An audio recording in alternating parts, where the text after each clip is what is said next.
जो आने वाला जीवन लोगों का है, जो अकेले ही जीना चाहते हैं, उनके लिए क्या कहेंगे? बहुत बढ़ने वाली है बीमारियाँ ऐसी। हम्म, अकेलापन तो बहुत बढ़ने वाला है सर। मैं जो सोसाइटी में रहता हूँ वहाँ का हर एक लड़का लड़की कनाडा है, कोई न्यूजीलैंड है, कोई अमेरिका है, कोई यंग लड़का इस देश में रहना ही नहीं चाहता है।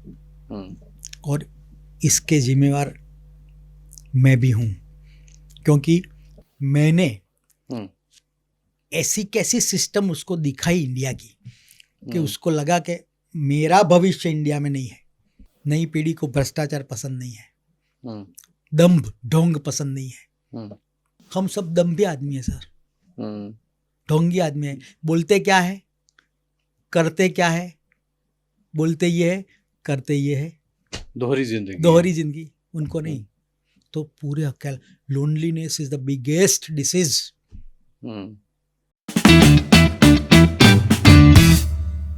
नमस्कार, स्वागत है आपका उस कार्यक्रम में जिसका नाम है बातें अनलिमिटेड, अनकही बातें जिंदगी की। यहाँ हम उपलब्धियों की सूची नहीं पढ़ते हैं, हम एक इंसान के जीवन की यात्रा सुनते हैं, उसके रिश्तों की, उसकी यादों की और भावनाओं की, जो अक्सर शब्दों में नहीं आ पाती। आज हमारे साथ हैं मृगांक्षा।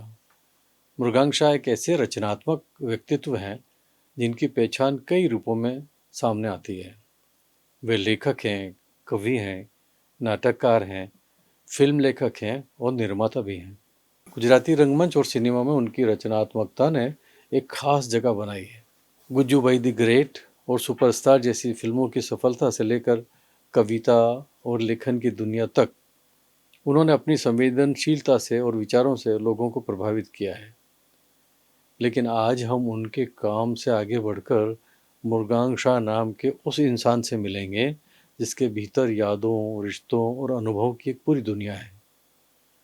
तो मृगांक भाई, बातें अनलिमिटेड में आपका बहुत बहुत स्वागत है। Thank you. कहाँ से शुरू करेंगे?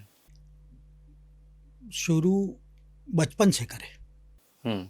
तो मैं बचपन के कुछ सवाल हैं वो वहाँ से शुरू करूँ आपसे? श्योर जी। मैं अगर आपसे कहूँ कि जैसे बचपन की गलियाँ थीम बना के हम बात करें, तो कभी कभी ज़िंदगी की सबसे खूबसूरत यादें किसी बड़ी घटना से नहीं जुड़ी होती हैं, वो जुड़ी होती हैं मोहल्ले की गलियों से, छत पर लगे एंटीना से, गर्मियों की छुट्टी से और उन दिनों से जब दुनिया थोड़ी धीमी और थोड़ी सादी हुआ करती थी। आज हम उसी दौर में थोड़ी देर के लिए लौटते हैं। तो सवाल मेरा ये बनता है मृगांक जी कि जब आप अपने बचपन की ओर लौटते हैं तो सबसे पहले तस्वीर कौन सी उभरती है?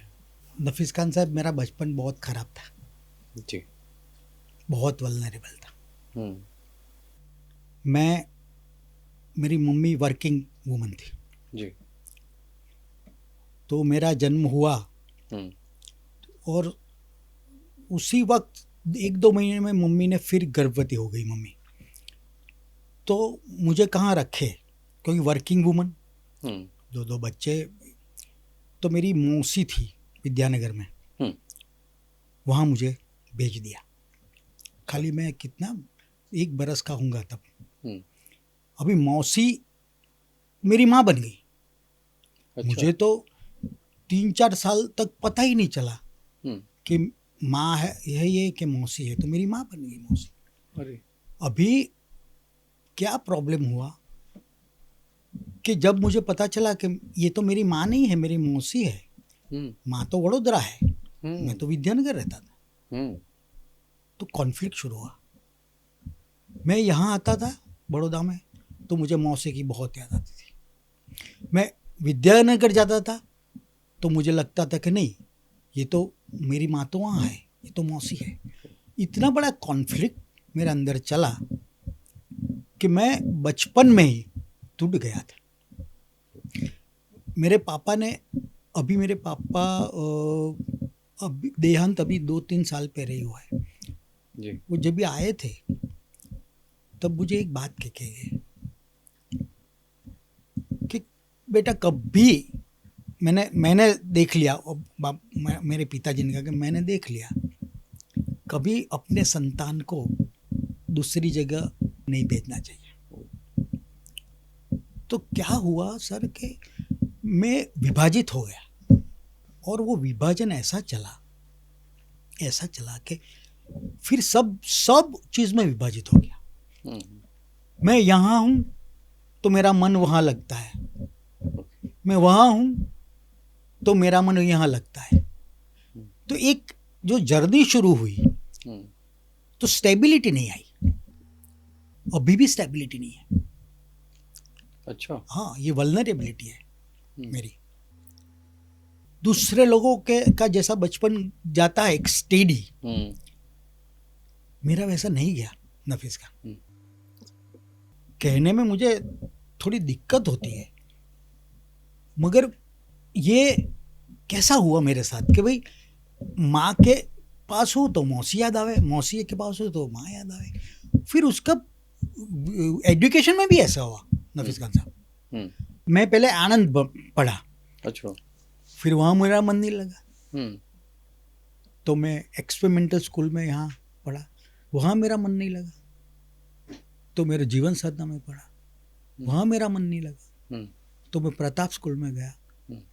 कितना सारा, कितनी सारी अदल बदल, कितनी सारी अदल। आप जिसको वर्सेटिलिटी कह सकते हो कि मैं कवि भी हूँ, मैं फिल्म मेकर भी हूँ, मैं लेखक भी हूँ, मैं नाट्यकार भी हूँ, अच्छा मैं हास्यकार भी हूँ, और मैं ह्यूमन रिसोर्स कंसल्टेंसी भी चला रहा हूँ। तो ये मेरी जो बहुमुखी प्रतिभा है ना, मैं सच्चे दिल से जो आज ही कह रहा हूँ, मुझे पता नहीं कि क्या लगेगा, जो एक्चुअली वर्सेटिलिटी नहीं है, मैं एक जगह टिक नहीं पाता हूँ। मैं हूँ क्रिएटिव, जहाँ भी जाऊँगा वहाँ क्रिएटिव रहूँगा, टिक नहीं पाता हूँ। खाली एक ही जगह टिक पाया, अम्मी के साथ उसके संबंध, और वो भी पूरा यश उनको जाता है, अम्मी को जाता है कि मुझे टिकाए रखा। फिर मैं 11 की कक्षा में था तो मेरा बिल्कुल चैन ही नहीं लगा, मन ही नहीं लगा दुनिया से। मुझे पता ही नहीं चला मुझे क्या हो रहा है। बहुत सोचा, साइकियाट्रिस्ट के पास गए, उन्होंने बोला ये तो मेजर डिप्रेशन है। तो डिप्रेशन भी आ गया मुझे। 1-2 साल डिप्रेस रहा। बहुत ब्रिलियंट स्कूल में, परसेंटेज नहीं आए इतने, फिर भी इंजीनियरिंग में मैंने दाखिला लिया। देखो अभी ये इसका भी देखो, इंजीनियरिंग 1 साल के बाद मैंने छोड़ दिया। अच्छा, परफॉर्मिंग आर्ट्स में ओके लिया। परफॉर्मिंग आर्ट्स किया, MSW में लिया एडमिशन। MSW किया, LLB किया।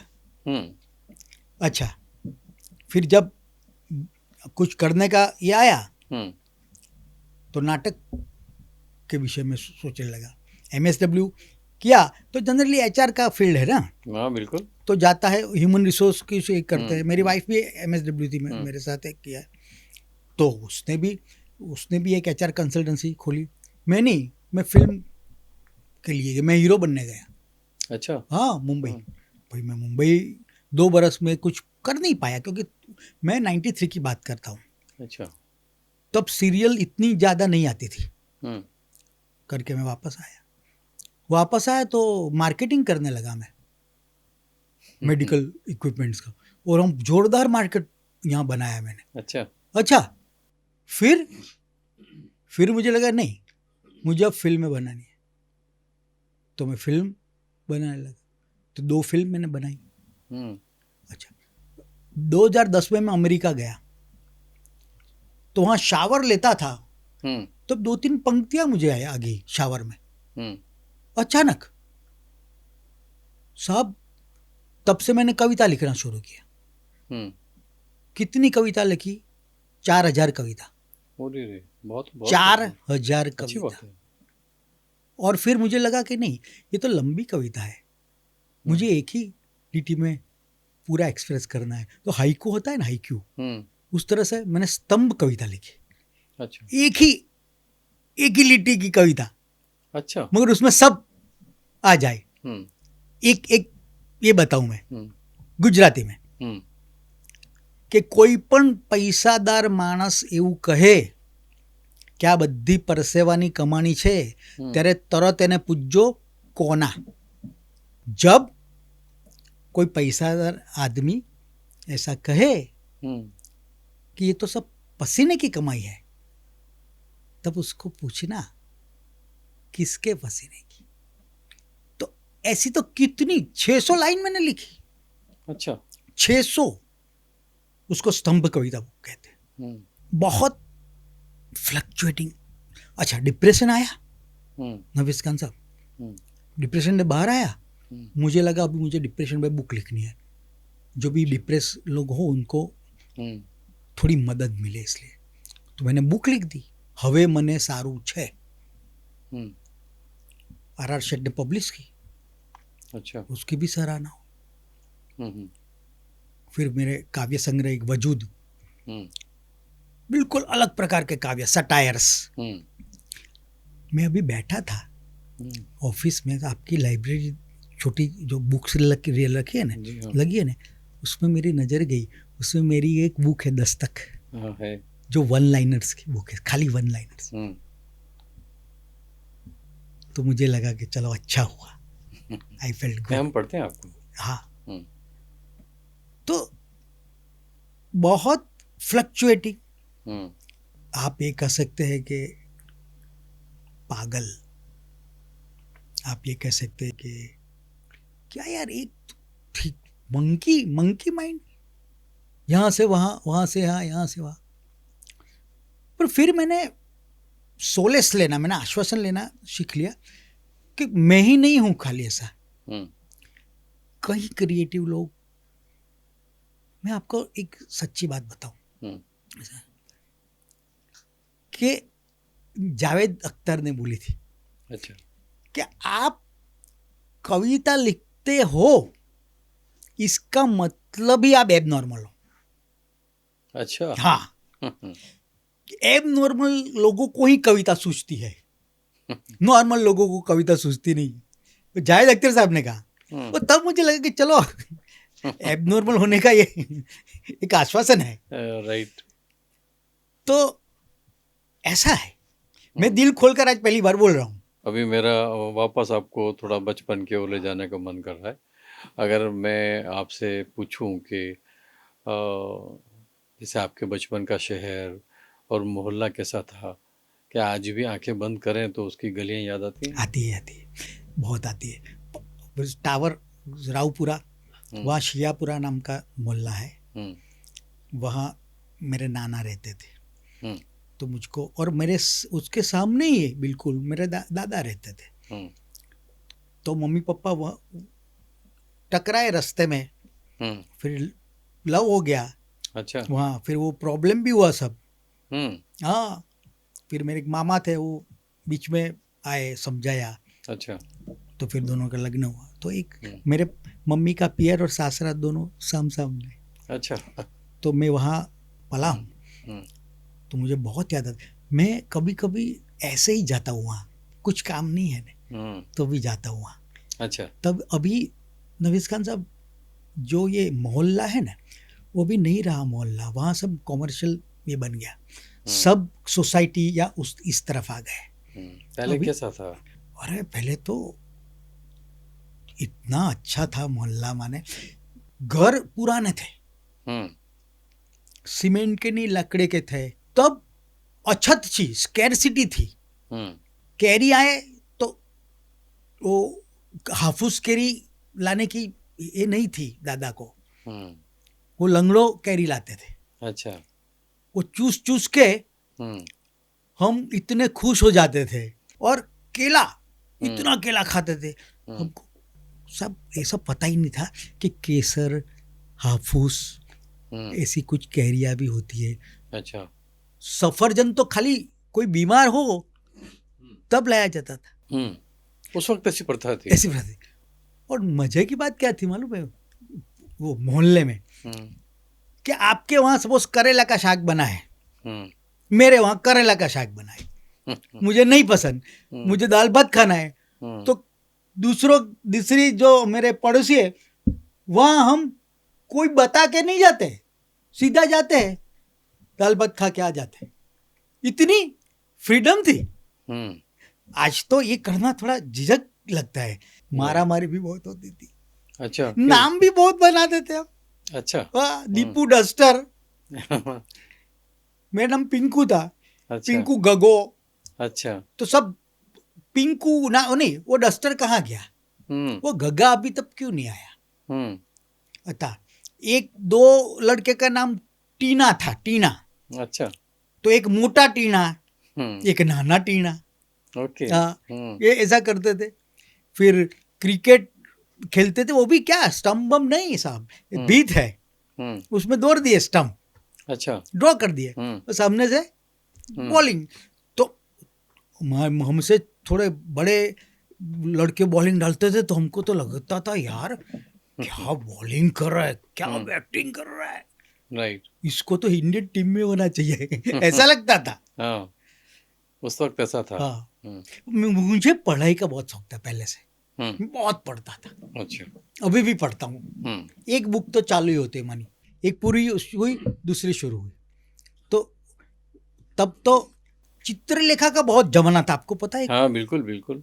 चित्रलेखा माने, देखा है मैंने, गोपाल पंड्या उसमें थे। हाँ, गोपाल पंड्या उसमें थे। अभियान भी आया था, महेंद्र भाई, हाँ, महेंद्र देसाई। हाँ। फिर हरकिशन मेहता लिखते थे, बहुत बढ़िया, हरकिशन मेहता बहुत मस्त लिखते थे। तो मेरे नाना को शौक, क्या लेने आया तू? दादा चित्रलेखा दो ने, मुझे वापस दे देना वहां पर, पूरा एक साथ पूरा पढ़ देने का। अच्छा, हाँ। फिर एक स्क्रीन नाम का मैगजीन आता था। हाँ, बिल्कुल, फिल्मी। इतना क्रेज हम लोगों में, फ्रेंड्स में, तो वो कहीं नहीं मिलता था। तो ये स्टेशन के जो रेलवे स्टेशन का जो है ना स्टॉल था, व्हीलर का स्टॉल था, आपको याद हो तो, साइकिल पे जाके वहां से लेके आते थे। राइट, हाँ। फिर फिल्म फेयर बहुत पसंद था, वो महंगा मिलता था। तो फिर किसी इसको पटाते थे हम, जो भी जिसके पास पैसा हो लड़के को, क्या तू यार जरा कर दे ऐसा। तो तब से फिल्म की बहुत दीवाने थे। फिर राज कपूर की फिल्म्स देखकर मैं इतना इम्प्रेस हुआ सर। अच्छा, राज कपूर की सब फिल्में देखकर मैं आ गया कि साला क्या मूवीज बनाते हैं, क्या हर एक में मैसेज, फिर भी एंटरटेनमेंट के साथ मैसेज। तो मुझे ऐसा स्वप्न था कि मैं भी कभी फिल्म बनाऊंगा ऐसा। खैर इतनी अच्छी तो फिल्म नहीं मैं बना पाया, क्योंकि बेसिकली वो तो वहाँ मुंबई में रहते थे, उनका बैकग्राउंड भी था। हाँ, बिल्कुल।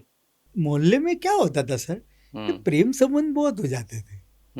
अच्छा, लड़का, हाँ, कोई गली में ऊपर रहती है और कोई हमारे मोहल्ले में से कितने प्रेम लग्न हुए हैं। अच्छा, हाँ, पहले तो मेरी मम्मी पापा का ही शुरुआत तक बहुत प्रेम लग्न हुए। एक जीवंत पिक्चर मुझे दिखता है उस समय का। लोग जीते थे एक दूसरे की, है ना, जरूर।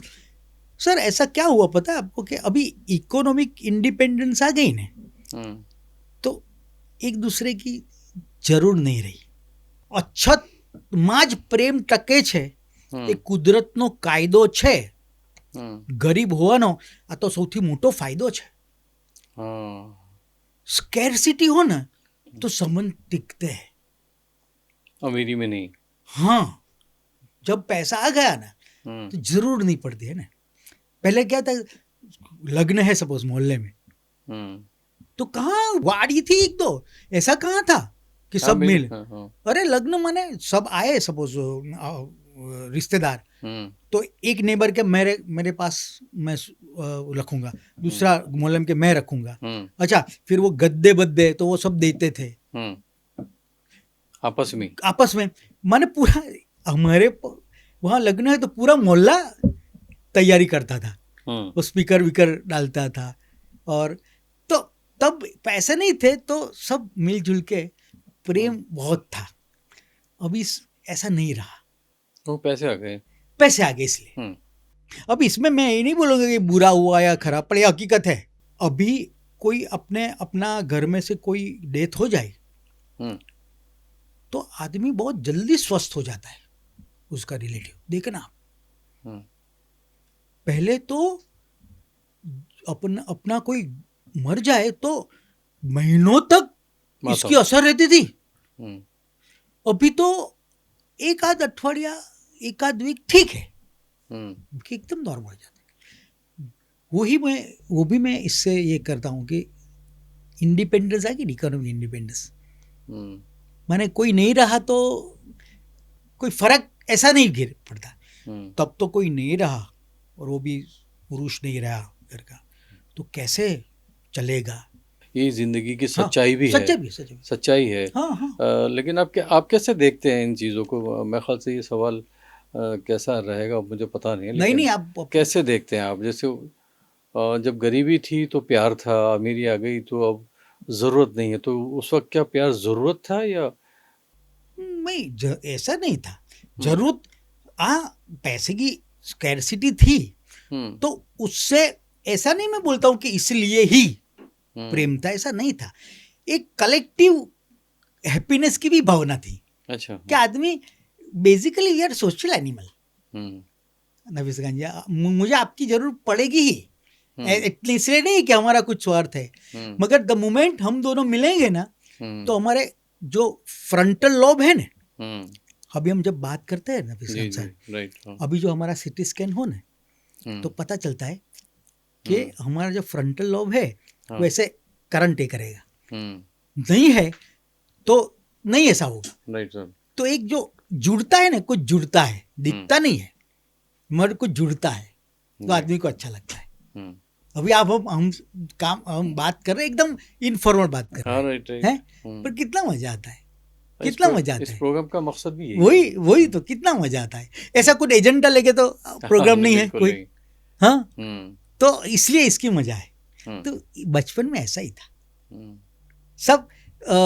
अच्छा, वो गोला वाला आता था, बर्फ का गोला वाला, हाँ, यस, नाम भी मुझे पता है, कांतिलाल, हम्म, हमारे मोहल्ले के एकदम बाहर, हम्म, इतना वाट उसका। तब मैं छोटा था तो मुझे लगता था चलो मेरा भी ये हो गोला हो तो कितना अच्छा हो दुकान हाँ, मेरी।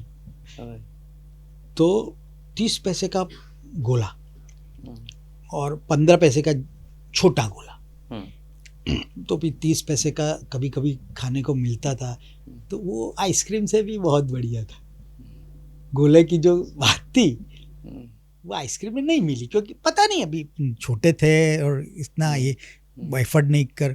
आइसक्रीम तो नवीस खान साहब घर में वो जो ये लाते थे, आइसक्रीम बनने की कोठी लाते थे, वैसा करके आसपास बर्फ भर के, और भर भर के आइसक्रीम बनाते थे। हम्म, आइसक्रीम तो लग्जरी थी, हम्म, हर दिन या हर महीने नहीं, कुछ आया हो बाहर से, कोई आया हो, ऐसा हो समारोह हो या समर, मेहमान, तो ऐसा कोठी का आइसक्रीम करते थे, तो मजा आता था, मजा उस वक्त में मनोरंजन के साधन भी कम थे। कम थे। तो अगर हम मुझे तो अच्छी तरह याद है कि जैसे मैं कहूँ कि वो एंटीना वाले टीवी का दौर था, है ना? ऐसे घुमाओ, आता नहीं है, ऐसे घुमाओ, अरे यार ऐसे घुमाओ ना यार, आपको कितनी बार बोला, ओह अभी आता है, अभी आ जानी चाहिए। हम्म, और ब्लैक एंड व्हाइट, हाँ, ब्लैक एंड और वाइट, उससे पहले सब रेडियो का हम्म, युग, वो बीना का गीतमाला, वो भी आती थी, बुधवारे वमिन सयानी, हम्म, सब ऐसे करके बैठ जाते थे, और सब ऐसा अनुमान लगाते कि नहीं ये फर्स्ट आएगा, नहीं ये फर्स्ट आएगा, नहीं। कितने लोग इकट्ठे हो जाते।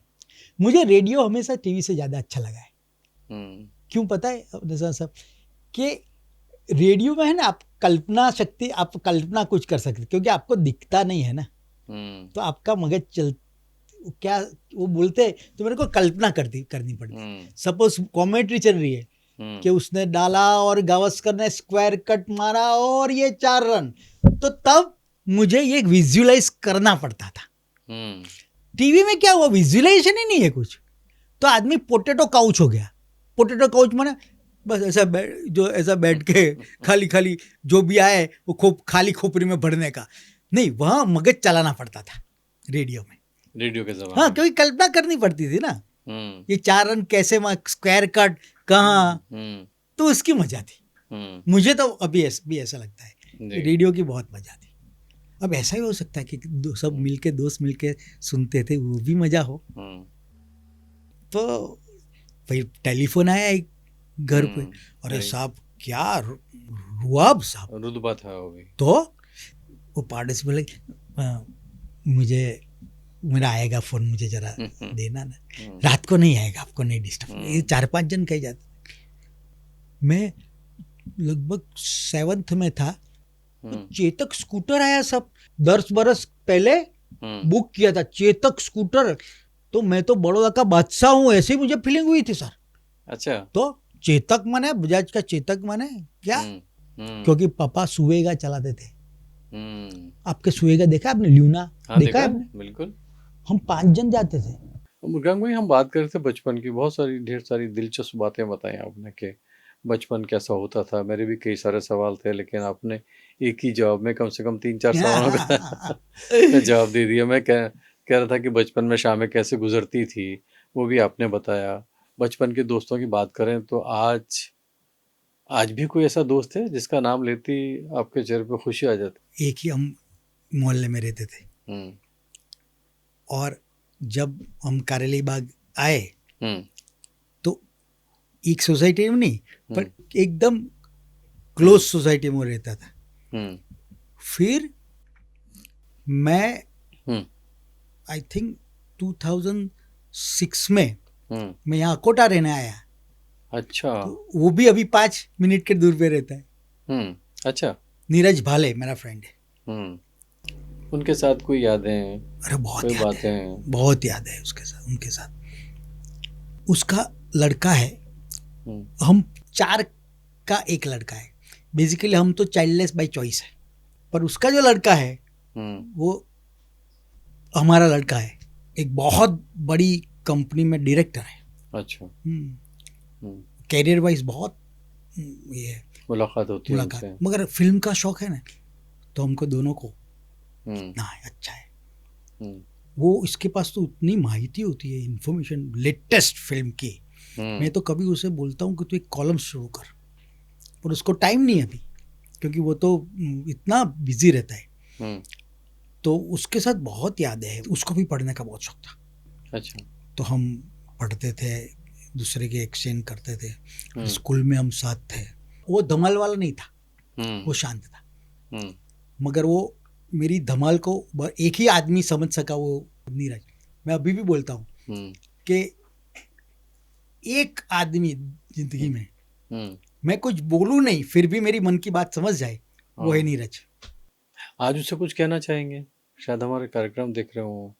आज तो मैं क्या, I am very grateful and I am thankful कि मेरी जिंदगी में नीरज आया, और उसने मुझे हेल्प भी बहुत की है। उसने हेल्प की है, मगर ऐसे कभी मेरे को ऐसा नहीं लगा कि उसने हेल्प की है, उस तरह से हेल्प की है। आज मैं बोलना चाहता हूँ कि थैंक यू नीरज। हमने बुक लिखी है थैंक यू पप्पा और थैंक यू मम्मी, जिसमें हम पापा जो भी लड़कियां हैं सेलिब्रिटीज है, उन्होंने अपने पापा को बुलाए थैंक यू, आर्टिकल लिखा है। उस तरह हमने बुक पब्लिश किए थैंक यू मम्मी, जिसमें सब जो लोग जो है उन्होंने मम्मी को थैंक यू बोला है। तो हम एक और बुक अभी सोच रहे हैं कितने दिनों से कि एक बुक ऐसी हो जाए कि सॉरी मम्मी सॉरी पापा, वो बहुत जरूरी है। हर एक व्यक्ति ने एक बार तो ऐसा कुछ किया ही है जिससे माँ बाप बहुत हर्ट हुए और हम सॉरी नहीं कह पाए। बिल्कुल सही बात है। अभी पता चलता है कि तब ऐसा नहीं करना चाहिए था मुझे। पापा मम्मी अपने संजोगों के साथ जीते थे, उन्होंने अपने तरह से अपने परिस्थितियों के समझ से जो भी बेस्ट था वो हमको दिया था। Very true. कभी कभी हमने बहुत हर्ट किया है, और कभी कभी तो ऐसा ही है कि पापा मम्मी रहे नहीं है और हमको वो रह गया कि मैं सॉरी नहीं बोल सका।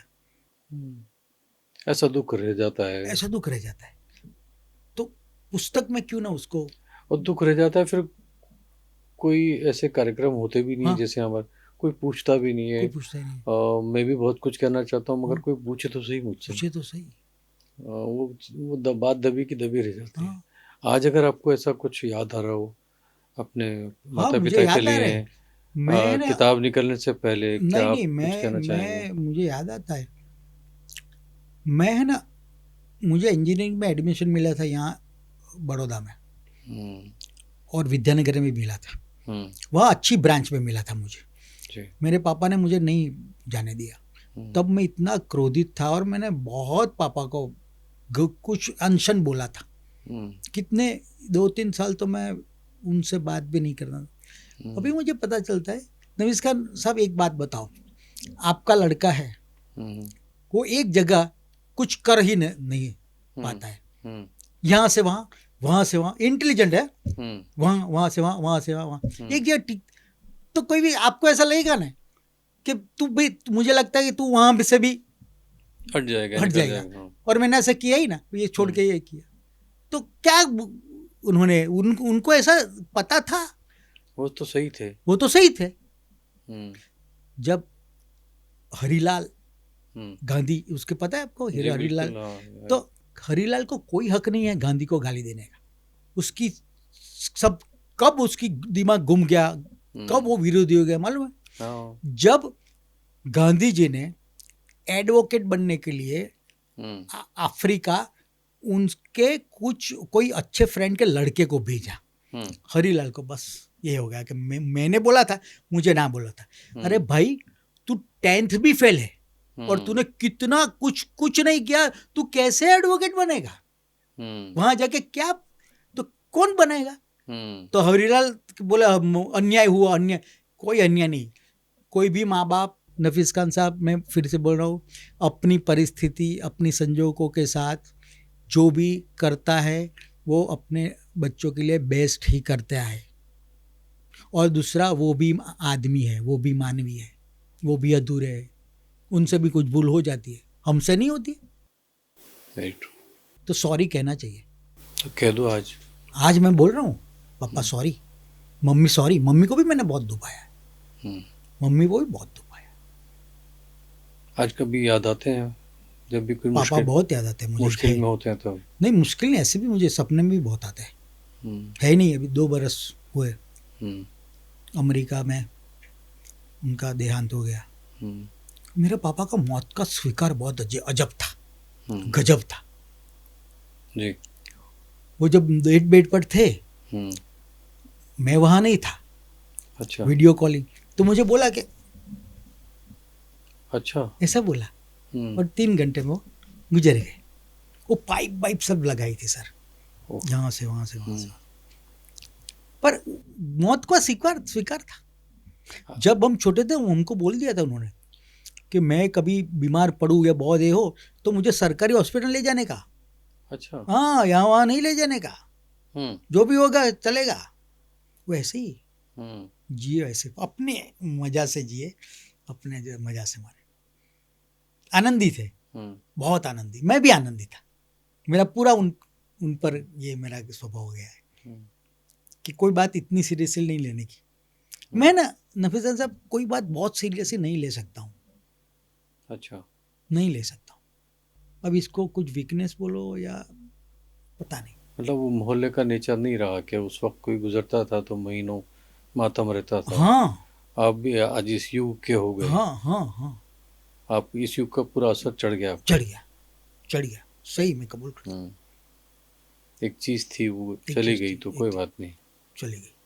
वापस मैं आपको बचपन में ले जाता हूँ क्योंकि मेरी बात पूरी नहीं हुई है।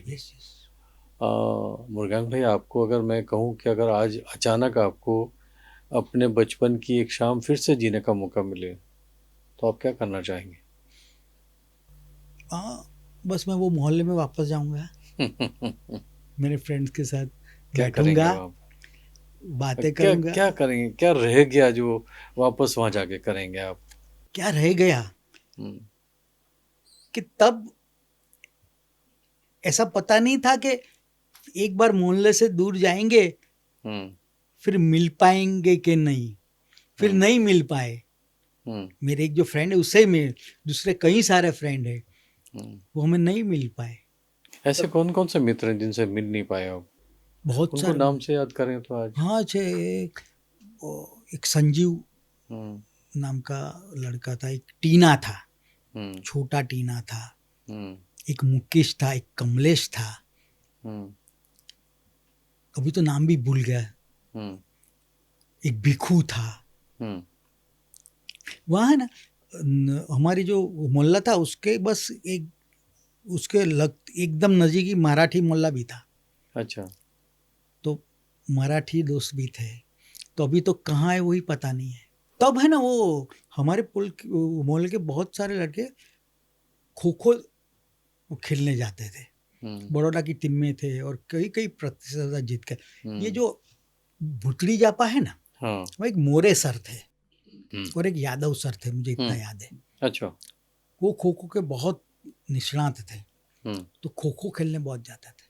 अच्छा। फिर जो मराठी लड़के हैं वो अखाड़े में बहुत जाते थे। ये लक्ष्मीनाथ अखाड़ा, एक तो जुम्मा दादा अखाड़ा है, जुम्मा दादा अखाड़ा, उस ये किरण मोरे बहुत खो खो अच्छा खेलता था, आपको पता? बहुत अच्छा खेलता था। मैंने देखा नहीं है लेकिन हाँ जानता हूँ उनके बारे में। खो खो भी बहुत अच्छा खेलता था, मैंने देखा उसको।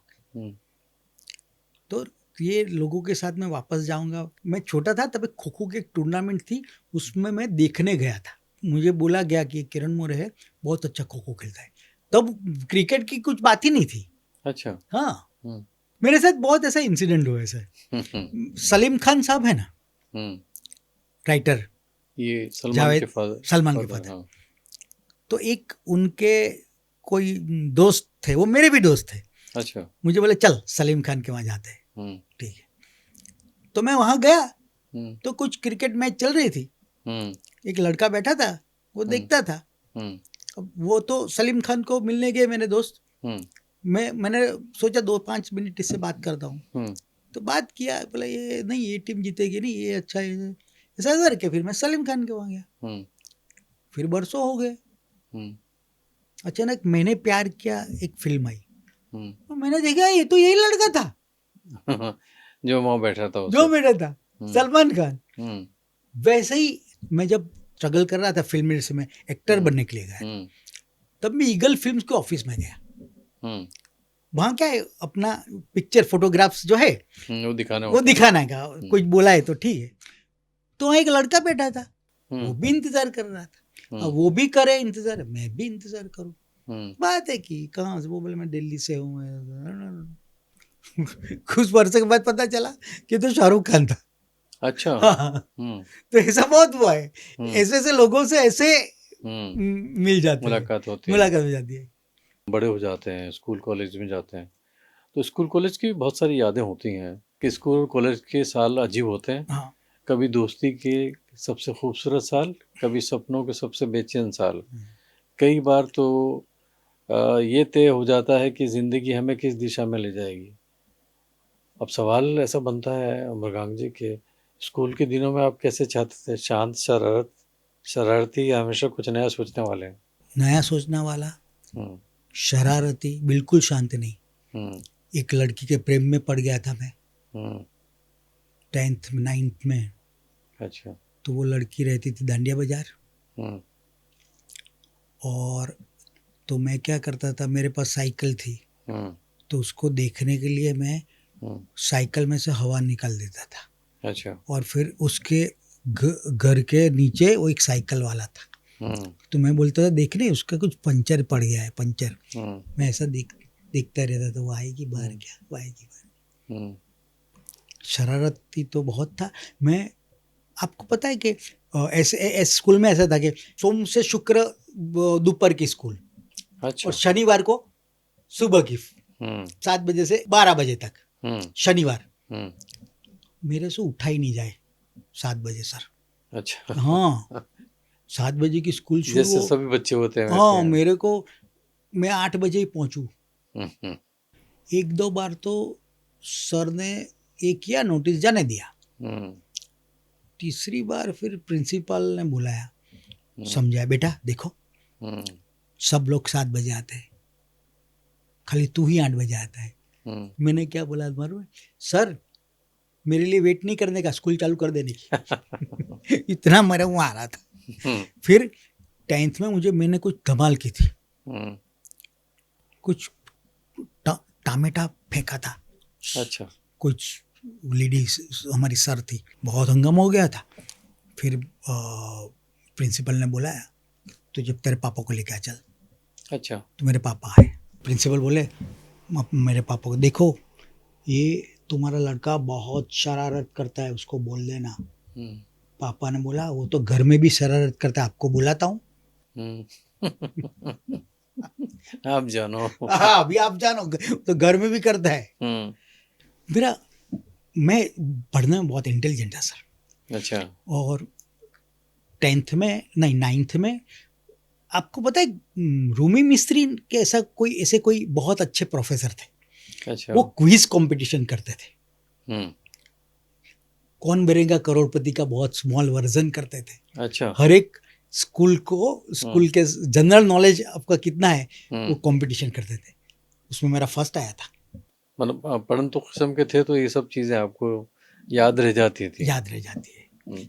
चलिए, अगला तो उसी से जुड़ा मेरा एक सवाल था कि कोई शिक्षक या कोई ऐसा शिक्षक या मित्र रहा हो जिसने आपको गहराई से प्रभावित किया हो। मैं अभी क्या बोलना फिर खान साहब, एक बहुत खुली बात मैं बोलना चाहता हूँ। हम्म। तो सब कोई भी आदमी को आप पूछो ना तो वो ऐसा बोलता है कि मेरे घड़तर मेरे शिक्षक ने किया, हाँ। मैं अभी भी नहीं भूल पाता हूँ। और शिक्षक दिन के समय बड़ी बड़ी पोस्ट है ये करते हैं, और होता भी होगा। मेरे को जिंदगी में ऐसा कोई शिक्षक नहीं मिला सर कि मैं अभी बोलूँ कि उसने इंस्पायर किया, कोई नहीं मिला, कोई नहीं, सच्ची बोलता हूँ। आप बोलोगे कि एक तो कोई भी, मुझे ऐसा शिक्षक का ऐसा हुआ ही नहीं कि किसी ने इंस्पायर किया मुझे, पता नहीं क्यों।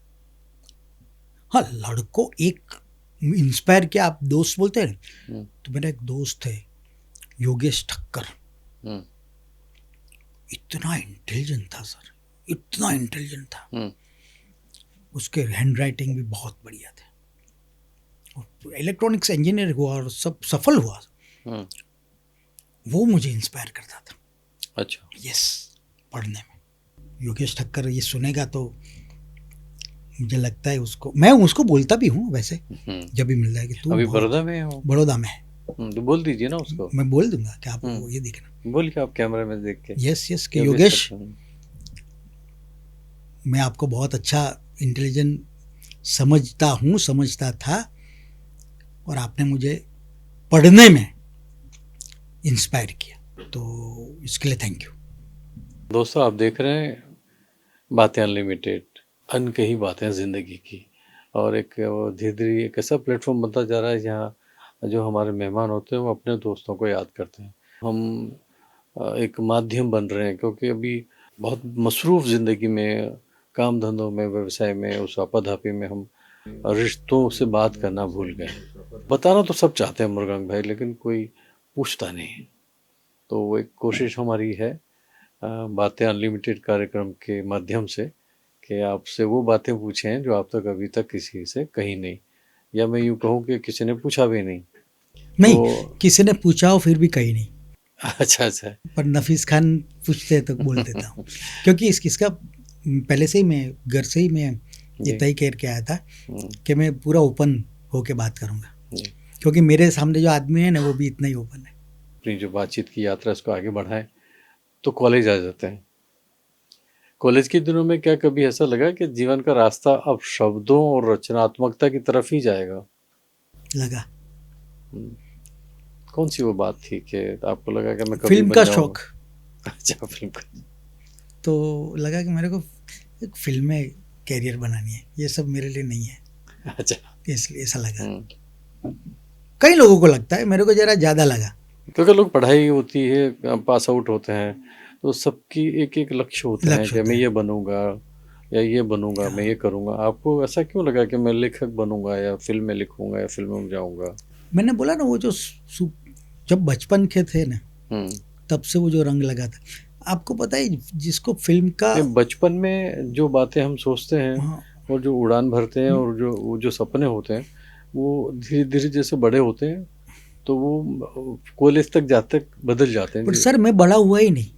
अच्छा, ऐसा? मैं अभी तक बड़ा नहीं हुआ। मेरी वाइफ को पूछो कि आपके चाइल्ड नहीं है, बोलता है ना, एक चाइल्ड ही है। मैं बड़ा ही नहीं हुआ सर, मैं बच्चा ही रहा। इसको मेरे जैसे मॉडल है ना, वो खुदा लिमिटेड एडिशन में बनाते हैं। अच्छा। हाँ, तो आप क्यों बड़ा होना नहीं चाहते हैं? पता नहीं, हो नहीं सकता हूँ, हो नहीं रहा हूँ। बहुत मैंने ट्राई किया। मेरे ससुर गुणवंत शाह, उन्होंने मुझे एक अपनी बुक अर्पण की है। उसमें लिखा है कि मैं ये बुक उस मृगांक शाह को अर्पण कर रहा हूँ जो कभी कृत्रिम हो ही नहीं सकता। अरे वाह, बहुत बड़ी बात है। अरे हाँ, कृत्रिम हो ही नहीं सकता। हाँ, हमेशा वो जो है वो बाहर आ वही जाएगा। बात करता है, मतलब बनावट में वो बिल्कुल नहीं। मैं सच में ट्राई भी करता हूँ मगर नहीं होती है ना। ईड, ईगो, सुपर ईगो, तीन होता है। जब बच्चा छोटा होता है तब ईड माने इम्पल्सिव होता है जी। जब बड़ा होता है तब थोड़ा समाज का कॉन्शियस बन जाता है। उसको सुपर ईगो कहते हैं। लोग क्या कहेंगे, वो पहलू आ जाता है। पहले कोई भी काम करे, लोग क्या समाज क्या कहेगा, लोग क्या कहेंगे, तो एक फैसेट फिर बना लेता है, एक मोहरा बना जाता है। राइट। मेरे से हुआ ही नहीं। मैं जिसको कभी कभी मुझे लोग बोलते हैं कि तू कैसा क्यों है, मैं बोलता हूँ मैन्युफैक्चरिंग डिफेक्ट हूँ। Manufacturing defect. अब अपने पिता से तो नहीं डरे, ससुर से भी नहीं डरे। ससुर का इतना बड़ा नाम है, गुणवंत शाह, एक गुजरात में नहीं पूरी दुनिया में एक बहुत बड़ा नाम है। कभी कभी ऐसा नहीं लगता कि ये करूँगा तो ससुर साहब क्या सोचेंगे? सर, गुणवंत शाह से मेरा रिश्ता तो इतना सुपर्ब है, इतना सुपर्ब है कि मैं क्या बताऊं। मेरे पिता ही है वो, पर ऐसे पागल लड़के के पिता है और उनको मेरी पागलियत बहुत अच्छी लगती है। अभी 3-4 दिन पहले उन्होंने मुझे ऐसा बोला था। मैंने अम्मी को भी बोला कि यार क्या बात बोले मृगांक, तुझे पता नहीं है, तू मेरी जिंदगी में नहीं आया हो तो मुझे कितना नुकसान हुआ होता, मुझे कितनी खोट पड़ी होती, तुझे तू कल्पना नहीं कर सकता। मैं उनको इतना हंसाता हूँ, इतना जोक्स कह के हंसाता हूँ। उनको जो गाने अच्छे लगते हैं मैं गा के, अभी मुझे 2 महीने से मुझे जब भी मैं जाता हूँ बोले वो गाना गा कि रहे ना रहे हम महका करेंगे, बन के कली बन के सबा बागे वफा में, रहे ना रहे हम। मेरी जो आप तो गाते हो बहुत अच्छा हो। हाँ, मुझे बहुत गवाते हैं मेरे ससुर। तो बहुत। और कौन कौन सा गाने सुनते हैं गुणवंत भाई? एक तो बचपन की और हम लोग गुणवंत शाह को हम भाई से, जैसे जो आप लोग के उनको भाई से उपनाम से बुलाते हैं। बहुत अच्छा रिश्ता है। मैंने कल्पना नहीं कर सकते ऐसा ससुर और जमाई। वो भी बोलते हैं तूने कभी देखा है ऐसा रिश्ता ससुर जमाई? कोई ऐसा ये अदब नहीं, कोई नहीं, एकदम कुदरती। कैसे हो भाई? एकदम बढ़िया। तू आता नहीं है, 4 दिन में नहीं जाऊँ ना। अम्मी को फोन, मृगांक क्यों नहीं आया? सर मैं बोलता हूँ उनको 4 दिन पहले तो आया सर। अभी मैं मेरे को भी वो जो कंसल्टेंसी सब चला नहीं है ना। कभी कोई ऐसा मौका आया हो कि गुस्से हो गए कि मृगांक ये क्या कर रहे हो आप, ऐसा कुछ? कभी नहीं। अच्छा। बिल्कुल नहीं। मेरी पागलियत को भरपूर प्रेम करने वाले हैं मेरे ससुर। तू ऐसा ही अच्छा है, मुझे ऐसा बोलते हैं। मैं तो पहले उनकी जो एक गंभीरता फेस पे लिए हुए है और उनका जो नाम था, मुझे तो बहुत डर लगता था उनसे बात करने में। अरे वो बहुत चुलबुल है। फिर एक मतलब उनकी किताब आई और मैंने गुणवंत भाई के लिए सबको कलेक्ट कर रहे थे कि गुणवंत भाई के को आप कैसे देखते हैं, तो मैंने भी उनको एक ख़त लिखा था। वो ख़त उस किताब में उन्होंने शाया करके मुझे अमर कर दिया है। क्या बात बोलते, मुझे नहीं पता। मेरा एक उन्होंने लेटर था। हाँ। और खुशनसीबी ऐसी है कि टॉप से बॉटम तक इतने बड़े बड़े लोग हैं, हाँ, हाँ, उसमें हाँ। ये नाचीज का एक लेटर अंदर डालकर उन्होंने मुझे बहुत सम्मान गुफ्तगू दिया। गुणवंशा સાથે कौन सा? गुणवंता સાથે गुफ्तगू नहीं, गुफ्तगू नहीं, नहीं सबके लेटर्स मंगाए हाँ थे। लेटेस्ट थे अभी उसमें मुझे याद मुरारजी देसाई से अच्छा लेके सब सब यहाँ के सबके लेटर सबके थे लेटेस्ट थे कि वो गुणवन भाई के लिए क्या सोचते हैं। मुरारजी देसाई तो इतना हाँ। पसंद करते थे, हाँ। कितनी बार मिले हैं हाँ? हम्म, और फिर थोड़ी देर हो जाए, हम्म, सपोज 5 महीना हो जाए नहीं मिले तो आए ना तो बोले हम्म। બહુ વખતે આવ્યા ને કાંઈ इस तरीके से बोलते थे। બહુ વખતે આવ્યા ને કાંઈ हम्म, ऐसा बोलते थे। उनको जो गुणवंत शाह ने जैसे जैसे आदमी कितने आदमियों को मिला है, हम्म, हम बोलते हैं कि आप एक बुक लिखो, इतने बड़े बड़े आदमी को मिला है। हाँ, मैंने उनके कई लेक्चर अटेंड किए, फिर तो फिर मेरा घर आना जाना हो गया। अभी तो अच्छे से बहुत प्यार करते हैं मुझे। मैं जाता हूँ रघुवीर उनको। चौधरी बहुत बड़े साहित्यकार, उन्होंने एक स्टेटमेंट किया था हम्म, कि गुजराती लोग 3 ही आदमी को सुनते हैं, हम्म, एक नरेंद्र मोदी, हम्म, एक मोरारी बापू और एक गुणवंत शाह। और फिर आगे उन्होंने बताया हम्म, नरेंद्र मोदी को तो इसलिए भी सुनते हैं कि वो पॉलिटिक्स पॉलिटिक्स में है, हम्म, मोरारी बापू तो इसलिए भी सुनते क्योंकि भगत कितने भक्त लोग हैं, मोरारी बापू के भी भक्त लोग। एक ये गुणवंत शाह ही ऐसा है जो रियली कोई भी ऐसा नहीं है तो सुनता है। तो सब, हमने तो देखा है उनका लेगेसी।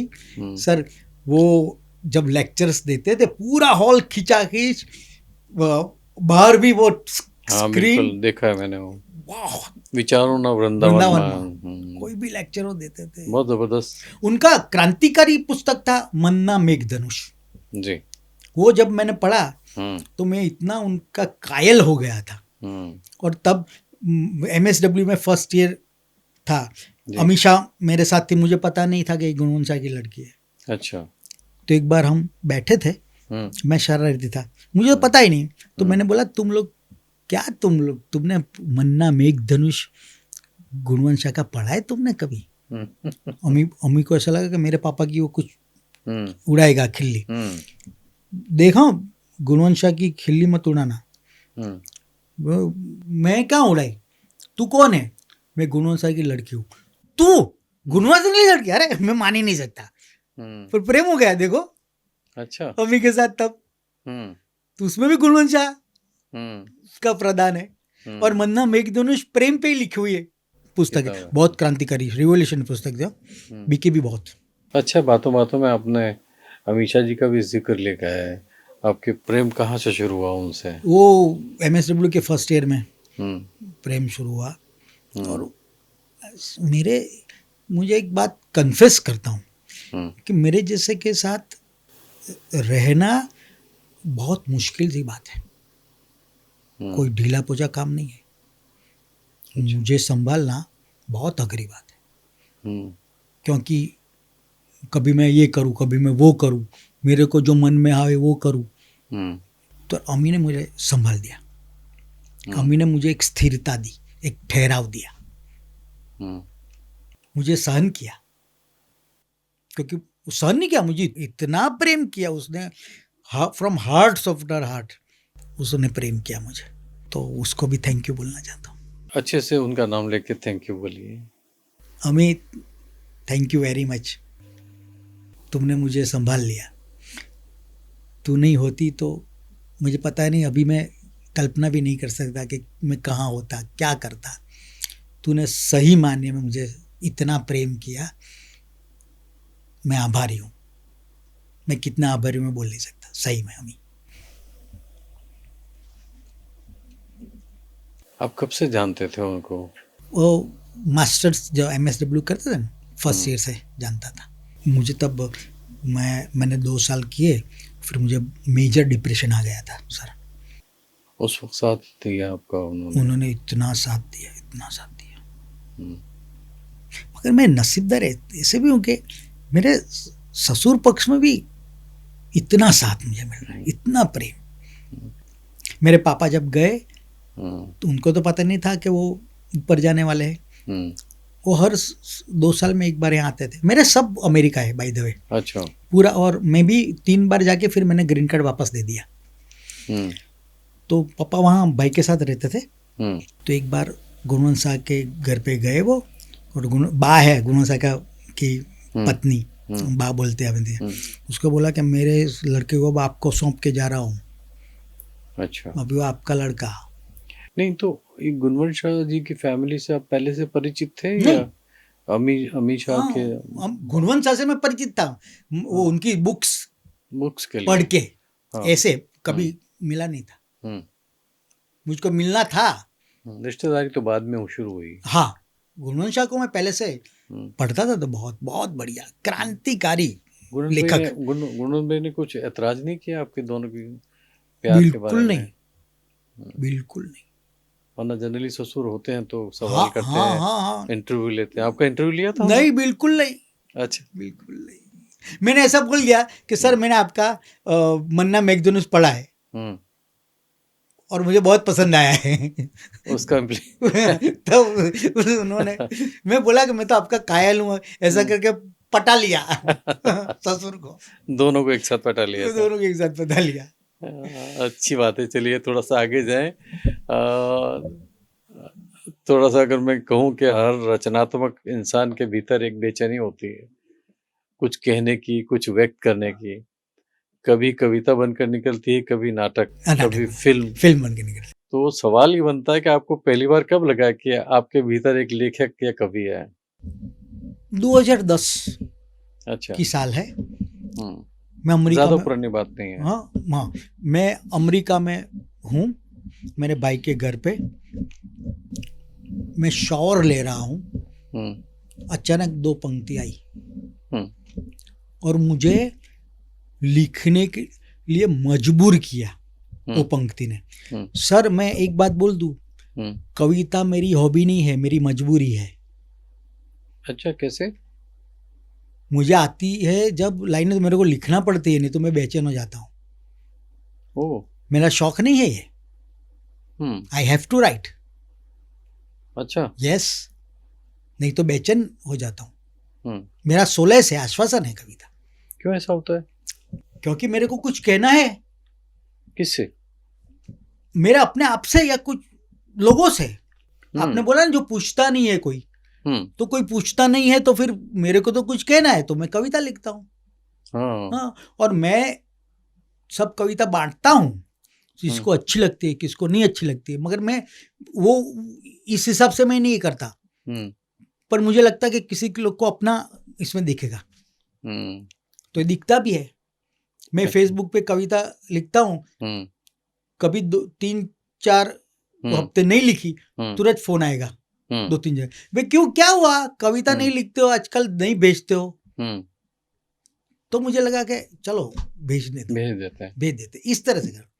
तो आपने तो फिल्में भी लिख दी, गुज्जू भाई ग्रेट लिख दिया, और ये सुपरस्टार लिख दिया, तो ये कैसे ख्याल आया आपको? वो मेरा नाटक एक बहुत चला, पिक्चर अजीब आंखें दोस्त, संजय गोरडिया प्रोडक्शन, विपुल मेहता ने डायरेक्ट किया था। वो बहुत 150। आपने लिखा था? मैंने लिखा था। अच्छा। क्योंकि मेरे पास बहुत जम्स है, 5-6 स्टोरीज अभी मेरे दिमाग में है। अच्छा। हाँ, फिल्म के लिए चलता रहता है। एक तो मैं बेच दिया, एक स्टोरी है, अभी 4-5 अभी पाइपलाइन में है और चल रहे हैं। तो मेरे को क्या होता है, खाली जम आ जाता है स्टोरी का। एकदम लंबी स्टोरी मेरे नहीं आती, पहले थोड़े जम आ जाता है। अच्छा। एक आदमी ऐसा है, उसके साथ ऐसा हुआ है, बस वो बात फिर उसके पर फिर मेरा चलता रहता है, चक्कर चलता रहता है। लेकिन ये सब कल्पनाओं से भरा होता है या आपने ऐसी जिंदगियां देखी हैं, ऐसे लोग देखे हैं? मेरे जो मैं लिखता हूँ ना, तो कल्पना है, पर कल्पना भी नसीब खान साहब, कल्पना भी तो कुछ देखा है तब भी उसकी कल्पना आएगी ना। ऐसा कोई फैंटेसी तो है ही नहीं कि नहीं। हाँ, लोग वहां से कूद रहे हैं, ऐसा हो रहा है कुछ। तो आप लोगों से मिलते हैं, उसके बाद में वो सब चीजें आपके जहन में उतरती हैं और फिर उसको आप एनलार्ज कर देते हैं। हाँ, एनलार्ज करते हैं। अभी आपको मिला, बराबर है। अब घर जाके पता नहीं, सुबह ऐसा शायद है कि ऐसा भी आदमी हो सकता है, ऐसा भी आदमी हो सकता है। अच्छा। तो फिर लिखो, कैसा आदमी हो सकता है, कैसा था, हो सकता है कभी कभी किसको मिलूं तो ऐसा हो जाता है। चलिए, मुझे देख के कुछ याद आया और लिखे तो मुझे जरूर कहना। श्योर। अब थोड़ा सा हम लोग रिश्तों की बात शुरू हुई है, तो रिश्तों से बात शुरू करें।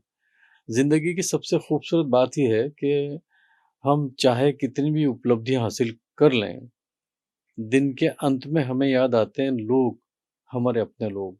100%। है ना? उसी से जुड़ा एक सवाल है कि आपकी जीवन यात्रा में परिवार और रिश्तों की क्या भूमिका रही? बहुत भूमिका है, ऐसी ऐसी अभी नफीस खान साहब, मैं 2 ओल्ड एज, मेरे एक तो सगे काका है और एक कजिन मामा है। मेरे सगे काका को डिमेंशिया हुआ है, एल्जाइमर जो होता है ना, भूल जाने की बीमारी, उसका बहुत एडवांस प्रोग्रेशन। भूल जाते हैं, माने ऐसे भूल जाते हैं, उनका वाइफ का भी देहांत हुआ तो भी उनको पता नहीं है कि उनकी वाइफ थी और देहांत हुआ। और उनको रखा यहाँ काटजी केयर में। तो मैं हर वीक या 10 डेज उनके पास जाता हूँ। इतना पॉजिटिव आदमी थे सर। उनकी डलास में, अमेरिका में, उनका बहुत बड़ा स्टोर था, ताज इंपोर्ट। वहाँ मुशर्रफ जनरल मुशर्रफ का भी डलास में स्टोर था। अच्छा। तो वो वहाँ पानी पूरी खाने आते थे रेगुलर, और बहुत उन्होंने नाम, शोहरत, इज्जत बहुत कमाया। आज मैं देखता हूँ इतना परवश, कुछ याद नहीं, केयर टेकर रखना पड़ता है। वैसे मेरा कजिन मामा है सर, उसको भी ऐसे असिस्टेड केयर सिस्टम में, क्योंकि उनका भी कोई नहीं है सर। वो मुझे हर एक बार मैं मिलने जाता हूँ ना, जब मैं मिल के उठता हूँ, मुझे बोलता है, मुगांग मेरे को नहीं जीना है, कुछ उंदर मारने की दवा या कुछ उसका इंतजाम करना है। 92 साल की, 92 साल की उम्र है। क्यों ऐसा कहते हैं? कोई है नहीं, ये है पैरालिटिक बॉडी है पूरी, उठ भी नहीं, परवशता होते ना। हाँ, राइट। डिपेंडेंट, जो आदमी डिपेंडेंट नहीं, वो भी अभी डिपेंडेंट हो गया सब पर, बोले ऐसा होता है। तो ये 2 चीज तो मैं भी देख रहा हूँ। जो आने वाली पीढ़ी है, जो आने वाला जीवन लोगों का है, जो अकेले ही जीना चाहते हैं, उनके लिए क्या कहेंगे? इस उदाहरण से अगर आप कहते हैं कि अकेला जब होता है, जब आखिर में खुदा ना करे कुछ ऐसी चीज़ हो, ऐसी बीमारियां हों, तो कैसे जिएंगे? बहुत बढ़ने वाली है बीमारियां ऐसी, अकेलापन तो बहुत बढ़ने वाला है सर।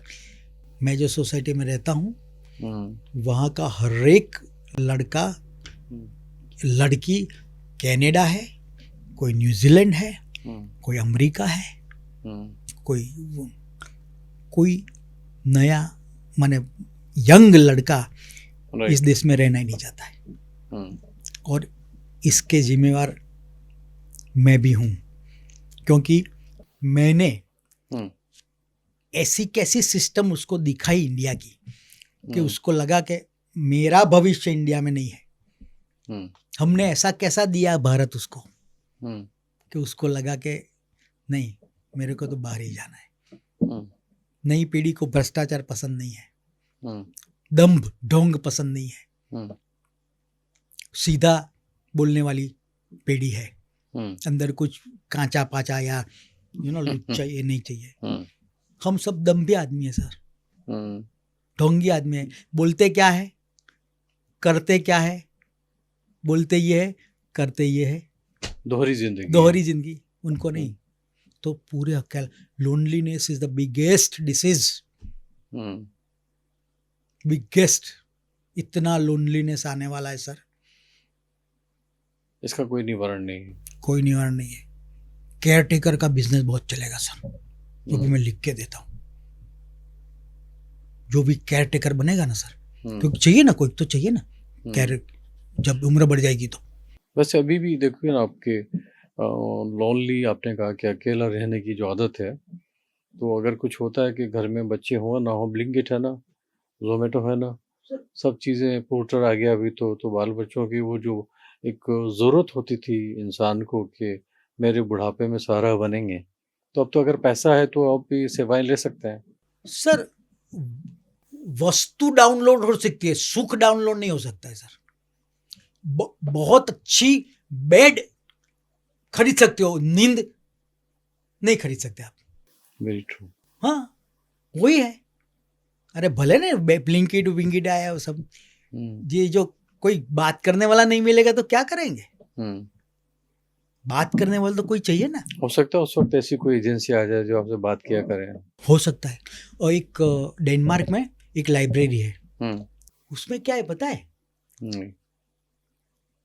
पुस्तकें तो पढ़ने मिलती है, बात करने के लोग भी मिलते हैं। ह्यूमन लाइब्रेरी है।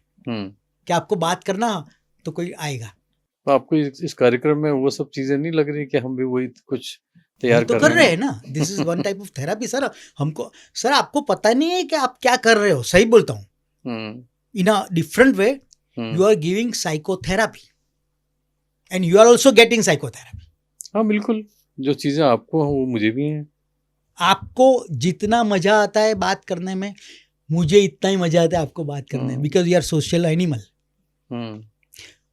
सर हम टेक्नोलॉजी बढ़ गई, वो सब हो गई, मगर हम अभी स्टोन एज में जीते हैं जी। अभी हम स्टोन एज में, हमारा मगज इतना इवॉल्व नहीं हुआ जितना टेक्नोलॉजी में हुआ जी। अभी भी हम चाह रखते हैं लोगों से मिलने की। मतलब हम लोग ये सोचते हैं कि जिस तरीके से आइसोलेट होते जा रहे हैं तो क्या रिश्ते खत्म हो जाएंगे? बगैर रिश्तों के जिएंगे हम?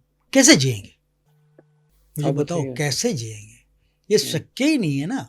इसलिए तो फिर ऐसा होगा सब। कोई तो चाहिए, तो केयर टेकर के साथ बात। स्वीडिश मुझे याद नहीं है कि नाम मैं भूल गया, उन्होंने रिसर्च किया है साइंटिस्ट ने सर, कि जब भी आदमी बात कम करता है तो मृत्यु के बहुत करीब जाता है।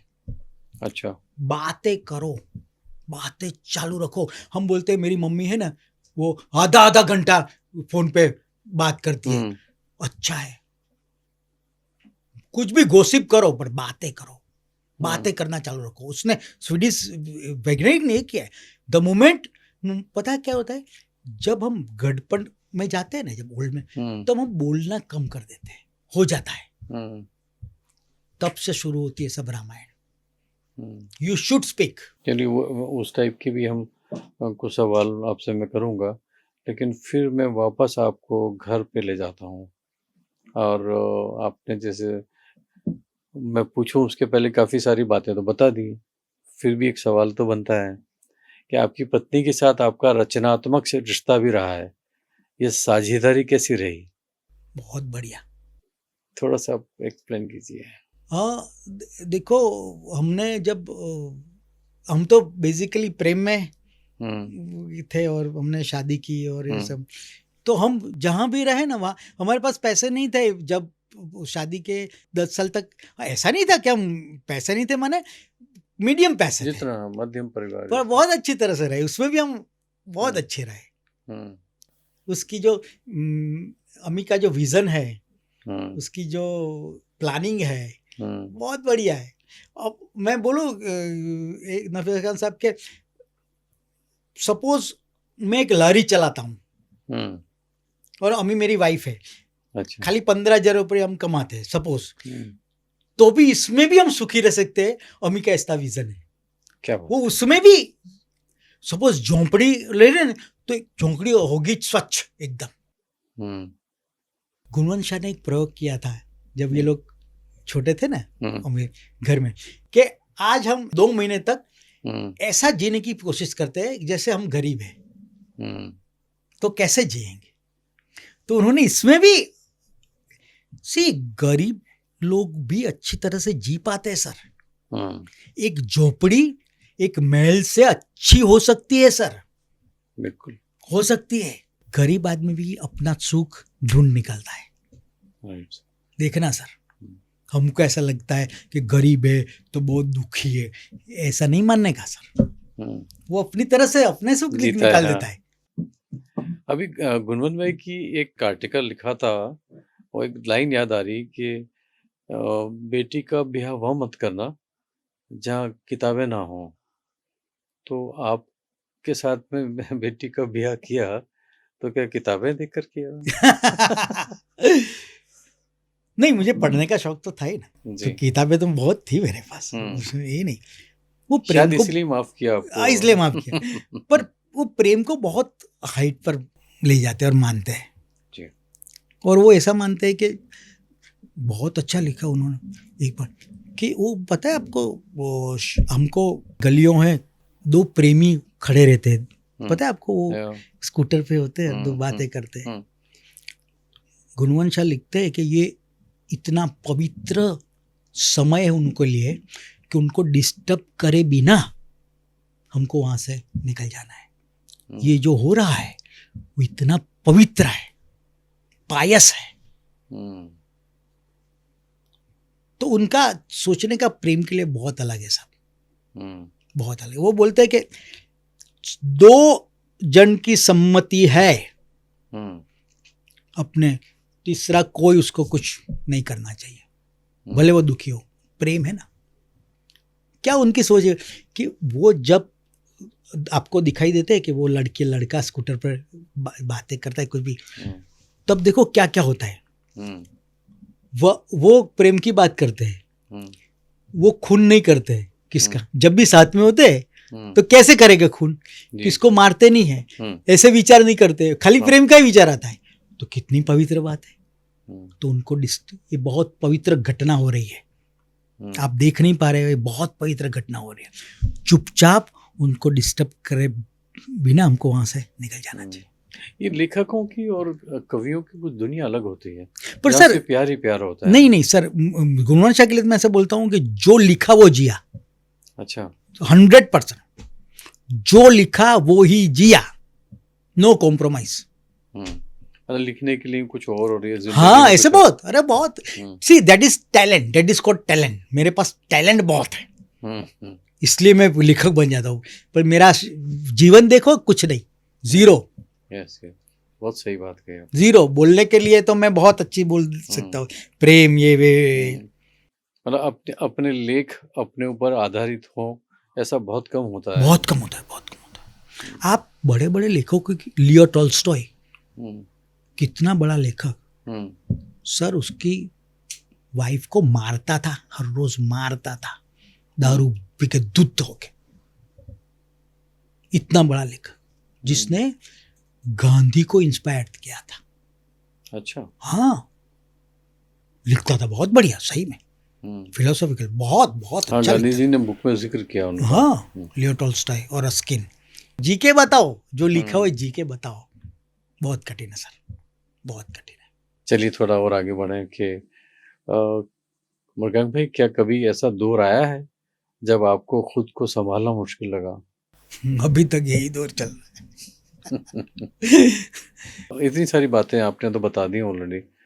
कभी कभी ऐसा होता है कि अब यार तो बहुत मुश्किल है और ये चीज़ को मैं संभाल नहीं पाऊंगा। ऐसे बहुत से लोगों के साथ में होता है। वो जब चाइल्डलेस बाय चॉइस की बात हुई तब ऐसा हुआ था कि साले हम गलत तो नहीं कर रहे हैं ना, कि चाइल्ड ही नहीं करना है जी। क्या होगा हमारा, बहुत कठिन। हम फॉर्म थे, हमने नहीं करना है। तो अभी तक हमको कोई इसका ये नहीं है। आपको ऐसा डर नहीं कि बाद में अकेलापन आपको सता सकता है? सर लड़के हैं तो भी अकेलापन ही है, मैंने बोला ना आपको सर, कोई आपके साथ रहने वाला नहीं है सर। वो अपने में इतना, उनको मैं गाली नहीं देता हूँ सर जी, वो सही है उनके जगह।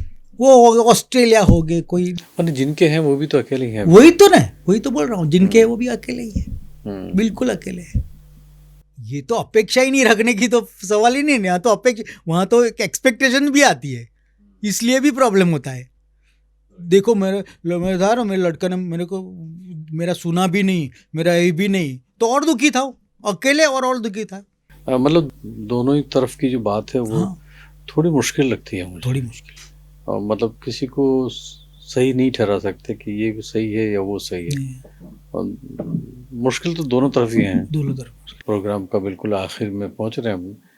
तो आप तो बहुत मशहूर आदमी हैं, रंगमंच से जुड़े हुए हैं। उसी से जुड़ा ये है कि कई बार तालियों के बीच भी इंसान के भीतर कुछ खामोशियाँ रह जाती हैं, कुछ सवाल, कुछ अधूरी बातें हैं। जब आप अकेले होते हैं, वापस मैं वो सवाल आपको कर रहा हूँ, मुझे थोड़ा-सा और ज़्यादा जानकारी लेना है कि जब आप अकेले होते हैं तो आप अपने आप से बातें क्या करते हैं? कैसे समझाते हैं, कैसे अकेलेपन को कैसे दूर कर पाते हैं? सर मैं बुक में मेरा ये कर देता हूँ कंसंट्रेशन, नहीं तो लिखने लगता हूँ। अच्छा, लेखक ना हो तो हम ना होते तो डॉक्टर बनने का मुझे बहुत मन था। डॉक्टर बनने का मुझे बहुत मन था। अच्छा। नहीं बन सका, मुझे बहुत मन था बचपन में, और आई टेल यू मैं बहुत अच्छा डॉक्टर बनता। सर अभी तो क्या है पता है सर, आपको पता होगा, आप जब छोटे थे, मैं भी छोटा था, तब हम कोई डॉक्टर के पास जाते थे ना, तो हमको 10-15 मिनट सुनते थे वो। अभी जाओ आप डॉक्टर के पास, समय नहीं है, समय भी नहीं है, बोलोगे तब से ही वो तार तार तार तार, ये लेना, ये दो, ये दे सर, चलो नेक्स्ट। वक्त के साथ सब चीजें बदलती। अब एक बात और आती है कि जिस मृगांक से मैं बात कर रहा हूँ, तो कोई पल जिंदगी में ऐसा आता है जिसमें आदमी थोड़ा बदल जाता है। ऐसा कोई पल आपके बदल जाता है माने मतलब मैं यूँ कहूँ कि क्या जीवन में कोई ऐसा पल है जिसने आपको भीतर से बदल दिया हो? भगवत गीता ने मुझे भीतर से बदल दिया। भगवत गीता में बहुत अजीब एक बात है, अभी तो मैं एथिस्ट हूँ, मैं मानता नहीं हूँ, भगवान को ही नहीं मानता मैं। अच्छा। आदमी को मानता हूँ। सामने है जो उसे लोग बुरा कहते हैं, जिसको देखा ही नहीं उसको खुदा कहते हैं। अब ऐसा कहेंगे तो लोग नाराज हो जाएंगे। हाँ तो हो गए नाराज, मैं तो बहुत नाराज करता हूँ। तो आप जावेद अख्तर, मैं जैन हूँ, बाय बर्थ में जैन हूँ, और मैं ऐसा बोलता हूँ कि हम जैन लोग हैं ना, वो पानी उबाल के पीते हैं मगर लहू डायरेक्ट पीते हैं। एक मजाक करता हूँ मैं। चलो आप ये जावेद अख्तर की टीम के मेंबर बनते जा रहे हैं। ऐसा कहा, मुझे जावेद अख्तर बहुत पसंद है बाय द वे। आपसे चलिए देखियो, अब जीवन की समझ आई, अपन अभी बहुत सारी बातें की, लेकिन मैं उम्र के हिसाब से चल रहा हूँ कि हम बच्चे थे, बड़े हुए, अब जीवन को समझने लगे।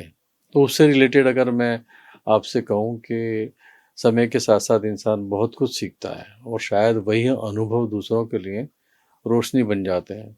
तो सवाल ये कि अगर जीवन को एक किताब माने तो उसका सबसे खूबसूरत अध्याय कौन सा रहा? कौन सा रहा पता है? पता नहीं पल का और प्लानिंग कल का। अच्छा। If you want to make God laugh, tell him your future plans. Sir आपके कोई प्लान्स चलते नहीं है, कुदरत के आपके लिए कोई दूसरा ही प्लान है सर। सुबह शाम जैसे निकलती है, हमको ऐसा लगता है ये होगा ये होगा। जिंदगी लॉजिक पे नहीं चलती है सर, बिल्कुल रैंडम है। मैं बोलता हूँ जिंदगी आज का कोई को कुछ पता, आप लोग मैं ऐसा था इसलिए ऐसा हुआ, नहीं, कोई बकवास चीज है।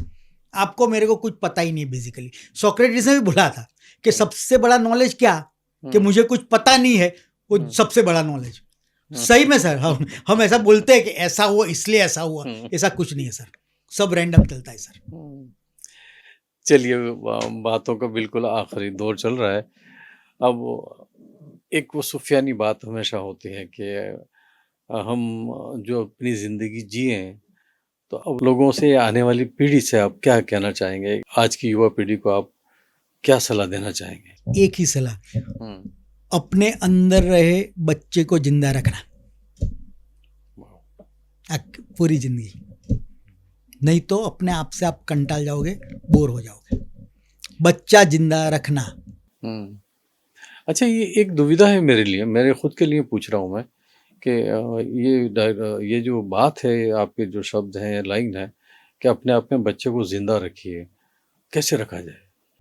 भाई मैं तो कोई इतना फिलोसॉफिकल गुरु नहीं हूँ, कैसे रखे। मैं ऐसा समझता हूँ कि कोई ना कोई ऐसी चीज का शौक रखिए कि जो आपको अच्छा लगता है, बचपन से आपको जो अच्छा लगता है तो उसका कोई एक आध कुछ ऐसा रखी है शौक।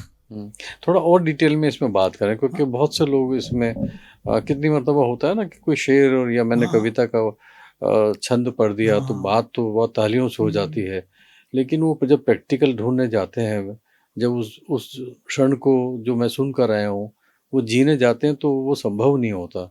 फिर मैं आपसे दोबारा वही सवाल कर रहा हूँ कि बचपन को जिंदा कैसे रखें?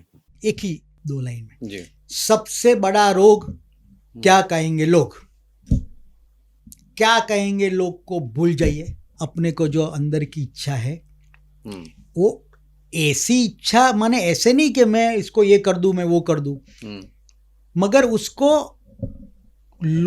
अपने पैशन, लोग क्या कहेंगे उससे कंपेयर करके आप दब मत जाइए, अपने पैशन को जिंदा रखिए। चलो अच्छी क्योंकि बात लोग तो सर ये भी कहेंगे और वो भी कहेंगे। कुछ तो लोग कहेंगे, लोगों का काम है कहना। अभी गा के बता दीजिए मुझे। कुछ तो लोग कहेंगे, लोगों का काम है कहना, छोड़ो बेकार की बातों में कहीं भी तो न जाए रहना। कुछ रीत जगत की ऐसी है, हर एक सुबह की शाम हुई, तू कौन है, तेरा नाम है क्या, सीता भी यहाँ बदनाम हुई, ये सच है झूठी बात नहीं, तुम बोलो ये सच है ना। कुछ तो लोग कहेंगे, लोगों का काम है कहना। जेनी पर तमने बहु प्यार छे, जेनी पर तमने बहु एतबार छे, एज कैसे गर्मी बेसुमार छे, ઠાઠડી પણ તૈયાર છે, કાઢવાને जी કેટલી વાર છે। ओह माय गॉड, बहुत अच्छा गा आपने संदेश दिया है। ये गाना मुझे कोई बहुत पसंद है, मुझे क्या कई सारे लोगों को पसंद है, और यही मैं पूछना चाह रहा था कि हम अपने आप में बच्चा कैसे जिंदा रखें। भूल जाओ लोग क्या कहेंगे, भूल जाओ, लोग तो कहेंगे, यही कहेंगे वही कहेंगे, वो भी चलो कहेंगे। भूल जाते हैं, अगले सवाल की तरफ चलते हैं। हाँ। तो कई बार दिल में कुछ बातें रह जाती हैं जो हम मंच से नहीं कहते, किसी इंटरव्यू में नहीं कहते, लेकिन मन के किसी कोने में वे हमेशा रहती हैं। आज अगर आपको मौका मिले तो क्या कोई ऐसी बात है जो आप किसी इंसान से कहना चाहें, थैंक यू या शायद सॉरी? कि भाई मैं सॉरी और थैंक यू दोनों बोलना चाहता हूँ। थैंक यू इसलिए कि उन्होंने मुझे बहुत प्यार दिया है और मुझे सही में मेरे को ये कर दिया है कि ना साचवी लीधो छे। और सॉरी इसलिए कि जिसने मुझे ऐसा किया है उसको भी मैंने बहुत दुख दिया है। जिसने मुझे सही में रास्ते पे मेरे ज़िंदगी को एक अच्छा शेप दिया है उसको भी मैंने बहुत हर्ट किया है, तो उसके लिए भी सॉरी, थैंक यू और सॉरी दोनों। दर्शक मित्रों, ये कोई प्लेटफॉर्म सॉरी या थैंक यू का नहीं, लेकिन मुझे बहुत अच्छा लगता है कि ये ऐसे मौके कम आते हैं मेरी ज़िंदगी में। तो अभी मेरे ख्याल से जब जब मेरे मेहमान आते हैं मेरा भी मन करता है कि कहीं किसी को जाने अनजाने में मैंने भी हर्ट किया हो, जैसा हमारे दोस्त ने कहा, मृगांक भाई ने, तो I also say to sorry. Next time हम भी ख्याल रखेंगे। और ये मैं सवाल ज़रूर पूछता हूँ, लेकिन ज़िंदगी हमारी और मृगांक भाई की सेम है, आपकी भी सेम है। सारे जो ज़िंदगी के मरहले होते हैं वो तकरीबन हमको सभी को उससे गुज़रना पड़ता है। तो आप वो प्रोग्राम देख रहे हैं जिसका नाम है बातें अनलिमिटेड, अनकही बातें ज़िंदगी की। तो अभी मृगांक भाई आपकी इस बातचीत में हमने आपकी उपलब्धियों से ज़्यादा आपके रिश्तों और यादों की यात्रा सुनी। आपका एक तो बहुत बहुत धन्यवाद। आपका भी धन्यवाद। क्योंकि मैंने बोला भी थैंक यू सॉरी दोनों, तो आपको मैं बोलता हूँ धन्यवाद, इसलिए कि आपने मुझसे ऐसी बातें उगलवाई जो मैं किसी को कह नहीं सकता था, आज मैंने कह दिया आपको, तो मैं भी लाइट फील करता हूँ। मतलब तो यही रहता है कि कोई तो एक किसी जगह हो, अभी नहीं कहेंगे तो कब कहेंगे।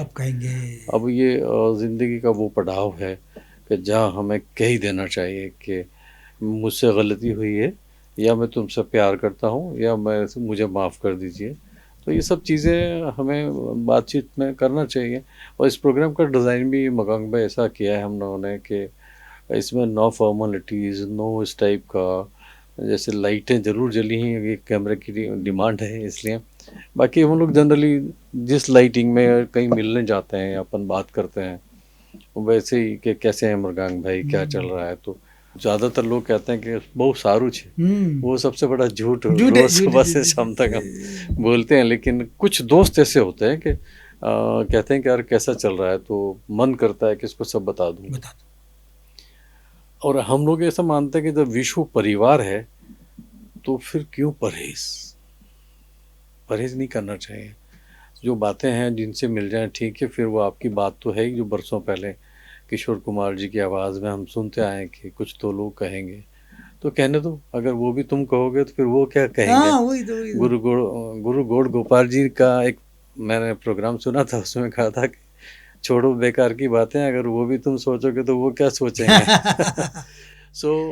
एक बहुत मुझे अभी याद है, आप बोले पूछना, कोई पूछता, तो क्या it is very paradox of life कि हम ऐसा बोलते हैं कि साला कोई पूछता ही नहीं है मुझे, और कोई पूछता है भी आप कैसे हो, तो हम बोलते पूछना ही मत।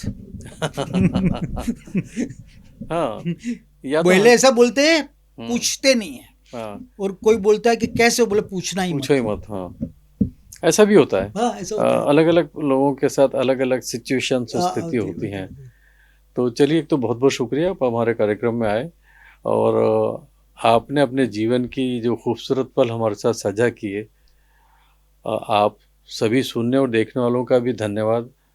आपको भी कार्यक्रम देखकर बचपन की कोई बात या कोई याद आया हो तो उससे कहना चाहते हैं तो, या कहना चाहते थे लेकिन कह नहीं सके, तो अभी उसे कॉल कर दो। आपके बहुत सारे प्यार भरे कमेंट्स मुझे मिलते हैं, दिल गदगद हो जाता है, दिल भर आता है, और आँखें जो हैं नम हो जाती हैं।